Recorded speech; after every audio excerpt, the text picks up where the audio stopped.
Today, I've got a bit of a bittersweet message for you about the Kundalini awakening process and suffering. We're going to be exploring what it means to ride the waves of suffering, to surf the waves of suffering.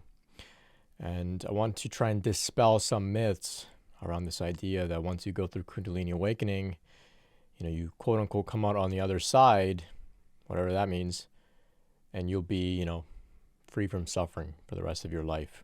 I want to squash that myth. That's a bit of the bitter part, but the sweetness is this idea of learning how to surf the suffering in a new way. So we'll dive into that in today's episode and this message here today.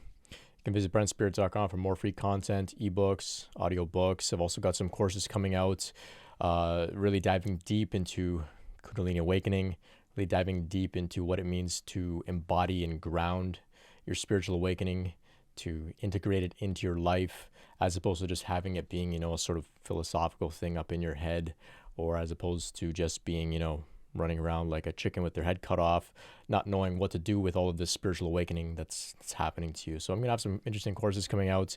You can stay tuned about all that. So once they're out, you can check out the description. The links will be there. So anyway, let's dive into this here. All about surfing the waves of suffering. So as we've been talking through the series, now I know the series it's gone pretty long. It's about 40, 50 episodes now, so I don't expect you to have listened to every episode, so I can share some ideas here just to bring you up to speed.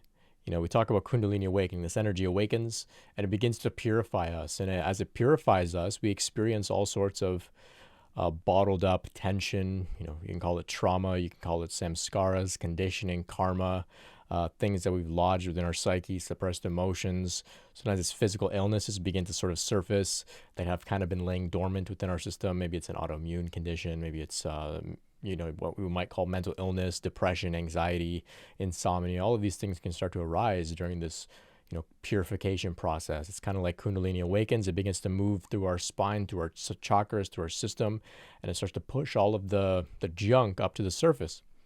So this purification period can be, incredible suffering. For many, it's probably the worst suffering they've experienced in their whole lives. And it's not just solely what's happening internally. Sometimes it can also, involve external context. Maybe there's, you lose your job, you go through heartbreak, somebody in your family dies, you become sick, maybe, just the outer world, the political scene, maybe there's some natural disasters in your area. All sorts of things can arise in conjunction with your own inner purification process.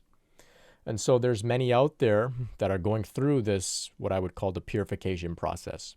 And it's dark, you might call it the dark night of the soul. It's intense, it's difficult. Often there's lack of hope, often an incredible searching and seeking for ways to find relief and ways to get out of it and ways to move through it. And there's, often a sense of feeling like you're a victim. Why is this happening to me? Why couldn't it be easier? Why wasn't I prepared for this? Why did it happen spontaneously? And now I'm going through this, without any sense of what it means to heal and be with myself and love myself, all of which is necessary to go through this process. It's very difficult. And I understand, I've been there. I've been through my own purification period in my life. So we have this idea that we go through the purification, and then when we're on the other side, when it's done, we'll be, in a state of completion, pure, self-realized, enlightened state, feeling blissful, peaceful, ecstatic, feeling a sense of oneness with others because we've healed all of this within our body. It's a little bit of an immature way of looking at it. It's a little bit of a myth, a misnomer. It's a little bit of, a lie, you could say. The way I like to describe it is that when we go through the purification period, eventually there comes a point. For most, it's a gradual unfolding of just more and more stability. Emotional stability, psychological stability. You start to find stability in your life. You begin to be able to return back into the world in a new way. Relationships kind of become a little bit more stable over time.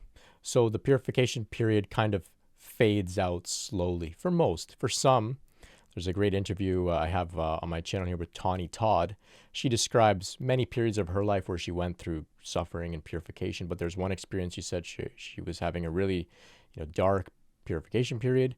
She took a nap, woke up from the nap, almost reborn, you could say, completely, in a new place. For some, it can happen like that in a sort of sudden experience, but for most, it happens in a gradual way. But nonetheless, from what I've explored and seen in my own life, the people that I've talked to and things I've read and explored online, I haven't found a single person who came to a point where they can finally say, ta-da, no more suffering. I went through the purification and suffering is complete for me. I'll never suffer ever again. Some people like to think about it that way. It's very, it sells products, it gets people's attention, it gives people hope, but it's a false idea. Like I'm saying here, it's a bit of a lie that, we go through the purification process and then one day, we never suffer ever again. It's not true. So what happens, like I'm saying, we go through the purification process. For most people, it kind of fades out. So for me, I had, Kundalini awakened. Then I went to about, 2 or 3 months of very intense, like daily, just pure hell, constantly purging things and clearing things. And I was sitting in meditation for 7 hours a day if I wasn't sleeping or trying to, go on a walk or something. And it wasn't because I was meditating because it was fun. I wasn't meditating because, I was like good at it or something like that. I was meditating because there was nothing else for me to do. It's the only thing that I found would help me go through this. Eventually I found, maybe there'd be one day where like nothing really came up. Nothing came up to be purified. I had a good night's rest. I laughed. Okay, I thought, okay, this is interesting. I'm feeling a little better. And then maybe the next day was back into hell. But eventually, longer and longer periods of stability, like I'm describing, became my norm. And then, maybe I went for a whole week, just feeling good, feeling calm, feeling peaceful, steady. And then the weekend maybe was difficult, or maybe I got triggered by something and I would have a rough night or something would come up. But eventually there came a point where the healing cycles weren't happening so frequently. And I was abiding in what I would call relative stability. And that's the way I like to talk about, the more advanced stages of Kundalini awakening process. We come to a point of relative stability. I call it relative completion. So it's not like this final point, it's a relative sense of completion where you can look back and say, okay, yeah, I've been through a significant purification. I'm here, I'm abiding in, state of oneness. There's bliss in my body, maybe. There's open heart, there's unconditional love, there's peace, there's deep understanding, there's the peace that, surpasses all understanding, you could say. It's contentment, and it's kind of underlying all of the content of the world and life. And life still happens because we're human beings. So life still happens. So, I can still get triggered. And if I'm triggered, maybe something will come up, some emotional stuff. And I'll have to be with that. And you could call that suffering, right? Maybe in my external life, something difficult happens to me. Maybe I get sick. You can call this suffering, but there's this underlying current of peace that's sort of present. And it's from here that we learn how to ride the waves of suffering as opposed to thinking that we'll never suffer ever again. And that's what I want to clear up here today. So there are some people that are going through the purification period right now. And they're thinking, how long is it going to take? It might take years. I've been going through it for years. It might take a long time. Maybe it's going to be over soon. Maybe if I try this modality, some sort of healer or reading some different books or practices or trying different things, maybe I'll get through it sooner. And they have this idea, maybe this is you, and if it is, it's okay. I'm here to bring some clarity here. But they have this idea that once they get through the purification process, then they're going to be never, ever suffer ever again because they've, done all the suffering that they were meant to do in this lifetime. And then they're going to live out their life without any suffering, any pain, any difficulty, never getting triggered. It's not true. So we go through Kundalini awakening. We go through the purification process. It gradually fades out. We find stability more and more often, maybe longer and longer periods, maybe months, maybe even years of just feeling this contentment. And yeah, here and there we'll get triggered a little bit, but there's a gentleness around it. There's spaciousness around what arises, okay? So this is the sweetness that I'm describing here. We learn how to surf the suffering a little bit better. We learn that it's not so much personal anymore. We learn that we're not victims. It's just something coming up to be released. It's just a new flavor of life that we're being given. There's lessons involved in the suffering as well. So there's like a bit of sweetness in our relationship with suffering. And it's from this attitude of sweetness that we begin to ride those waves a little bit more skillfully. And like a surfer, even the best, some waves are big and we crash. Some waves, maybe we just slip and we fall. And that's okay. That's the art. That's the dance. That's what makes it fun. We learn to surf suffering as opposed to being victimized by it.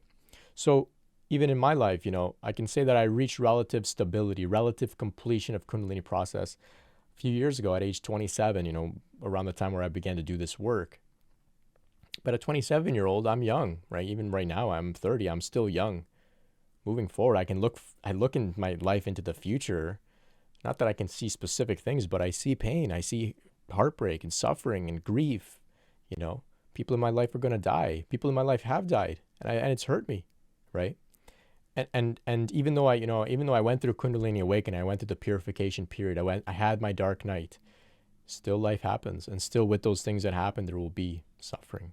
And there will be, I do my best to surf those waves of suffering, but even then I'm gentle with myself. And sometimes you can't surf, you lose somebody close to you. It doesn't matter what kind of awakening you had or how enlightened you think you are, it's going to hurt. You might lose sleep, you might, fall into depression, and that's okay. You might fall into all the DSM-5,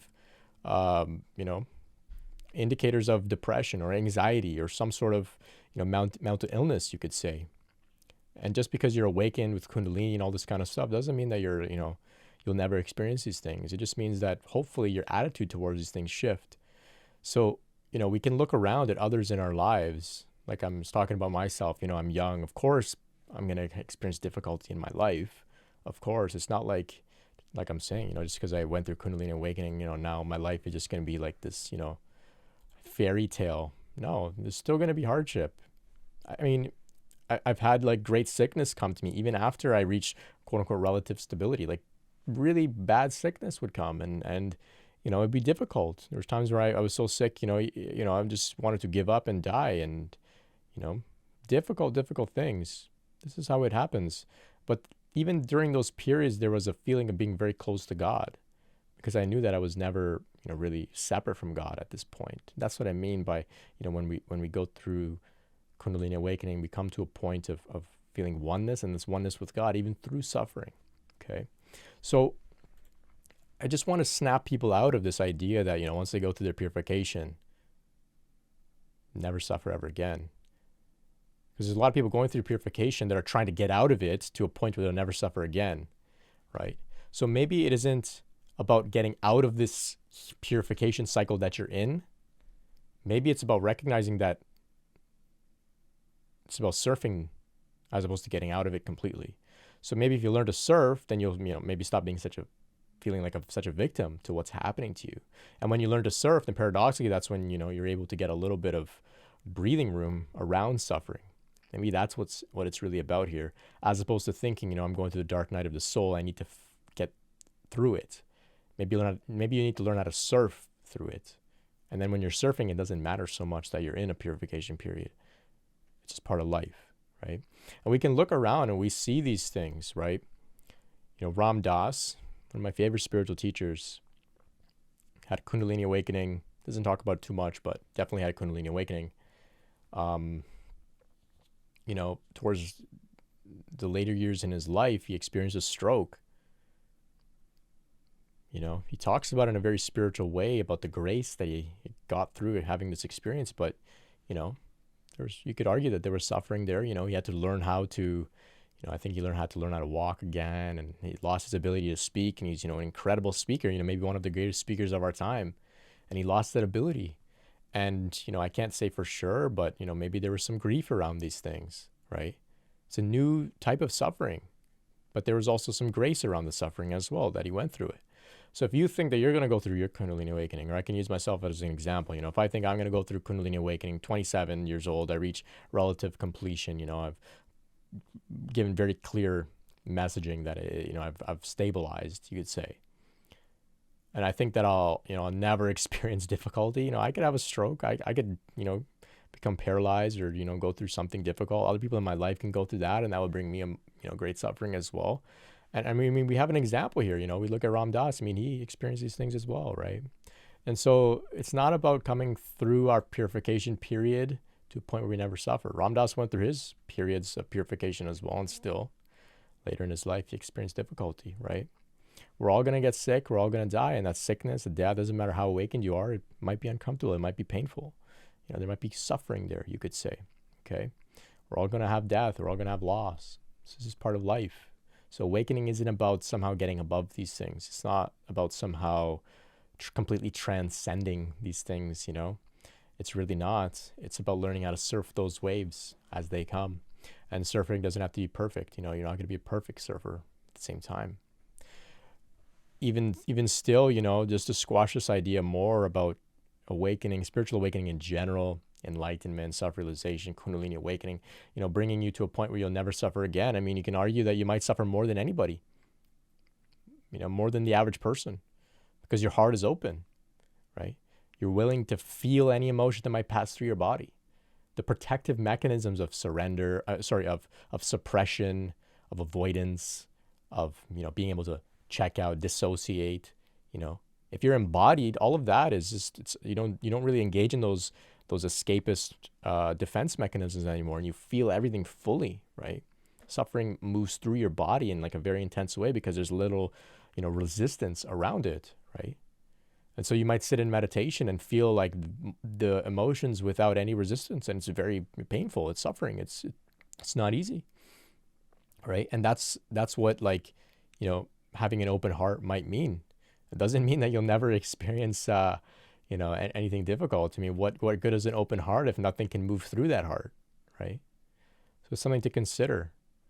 And that's, you might think this is bitter, but it's sweet. It's the most deepest human experience here, and great empathy and compassion comes online because you're experiencing, what a lot of people are experiencing as well. And so you're able to relate with them with an open heart. So just having, these chakras open up and stuff doesn't mean you won't suffer. A lot of intense things will begin to move through you, right? You'll feel very deeply. One of my mentors that supported me a lot through Kundalini awakening, and one time she told me, she said, Brent, you're still going to get depressed sometimes. You're still going to have hard days, hard weeks, where you feel, like not getting out of bed and down, and, you don't want to get help. And maybe you think about spirituality and think, none of that is going to help me. You're not interested in it. You don't feel like meditating or doing the things that, maybe even you encourage other people to do. And that's okay. It's part of being human. And so when she told me this, I thought, I don't really like to hear that, I'm still going to get depressed. I thought I was over that. I thought I went through my periods of depression and it's done.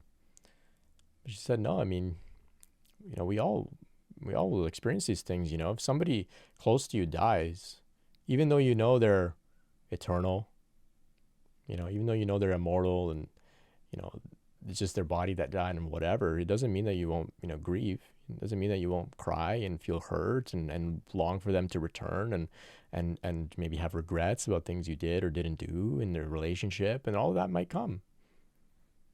Just because you had an awakening doesn't mean you're not going to experience these things. Your heart can still break, can still get sick. When you're experiencing these things, there may be a feeling of grace around it, a feeling of spaciousness and consciousness around it, but doesn't make it any less intense, right?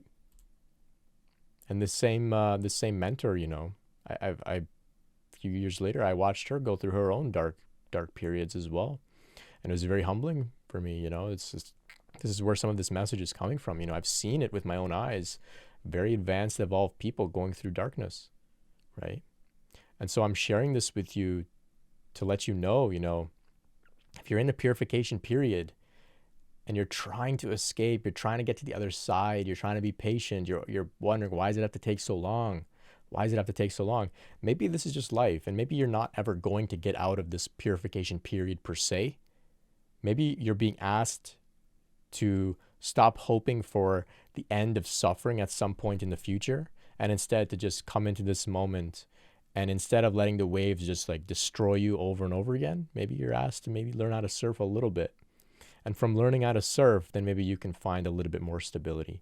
Those, nightly healing cycles may be turned into weekly, or maybe monthly, or maybe, a few times a year you'll have some difficulty.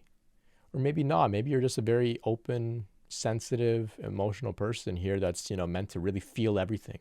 And the slightest thing might, bring you an emotional experience. And maybe you're invited to learn to not make enemies out of pain and difficulty and feeling sensitive. Maybe that's nothing. Maybe that's your gift, right? So these are just some attitudes and perspectives I'm sharing with you in case you happen to be, in a dark period, thinking that, one day I'll be out of it and I'll never suffer ever again. No, Suffering will still come. So why don't you learn how to find a little bit of, like I'm saying, a little bit of that skill of how to surf. I know this message is not easy to hear when you're in the midst of, the darkness. I know it's not. And if you're there and this is not really resonating with you, I apologize. But maybe there's some out there that are in a position to hear what I'm saying. And from there can be a little bit of a smooth transition out of the purification period into a more stable sort of life. So that's something to keep in mind. We're all going to suffer. It never really ends. It's about our relationship with suffering. And Kundalini awakening is about transforming that relationship, bringing a little bit of spaciousness, a little bit of some deep level, there'll be a little bit of contentment, peacefulness, knowing that it's going to be okay. And if you can find that and kind of hang out there as often as you can, in and out of that space in the midst of suffering, it's a lot easier than going through life without it. So that's my message for you today about riding the waves of suffering. I hope it can speak to you. My heart goes out to you if you're having a difficult time. I've been there, probably will be there again at some point in my life. Maybe later today, maybe tomorrow, who knows? That's okay. It's part of life. It's part of being human. So thanks so much for spending some time with me today. If you have any questions about this, any feedback, you can leave a comment below. You can reach me via email, info@brentspirit.com, Instagram @brentspirit. You can check out my website, brentspirit.com, for more free content like this, ebooks, audiobooks. If you'd like to learn how to meet with me, if you'd like to support me in this work, if you find it meaningful, you can make a donation there if you feel called. As well, like I mentioned, I've got some courses coming out. I'm going to dive really deep into some of the things that we've been talking about throughout the series in a more structured, organized way. It's going to be really, really powerful stuff, so you can stay tuned for that. brentspirit.com. Until next time, much love and peace.